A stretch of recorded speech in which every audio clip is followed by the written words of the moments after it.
नारायण साहेब काय सांगाल?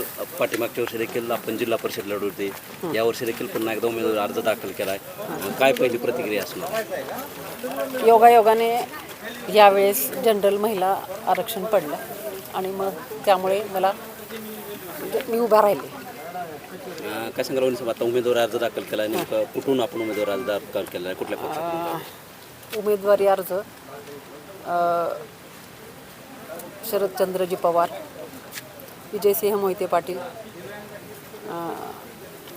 आदरणीय अजितदादा पवार आणि आपले लाडके खासदार धैर्यशील मोहिते पाटील यांच्या आदेशानुसार तुतारी आणि घड्याळ हे 2 अर्ज भरले.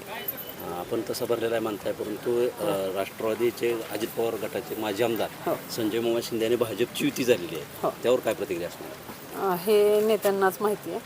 आम्हाला जो आदेश आला त्याचं आम्ही पालन केलं. तुमच्यासमोर कुणाचं आव्हान असणार आहे, नेमकं काय सांगाल? 27 तारखेपर्यंत तर काही सांगता येणार नाही.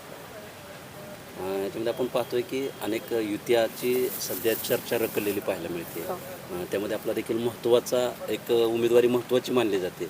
आपण मोहिते समर्थक म्हणून ओळखले जातात. यामध्ये आमदार नारायणबा पाटील देखील आपल्याबरोबर असायचे, परंतु आता कुठेतरी युती फिसकटल्याची चर्चा सध्या होते. काय त्याबद्दल काय असणार आहे? नाही, फिसकटलेलं नाही आहे. नेते मंडळी योग्य तो निर्णय घेतील 27 तारखेपर्यंत. आमदार नारायणबा पाटील आपल्यासोबत असणार का? 27 तारखेला सगळं क्लिअर होईल.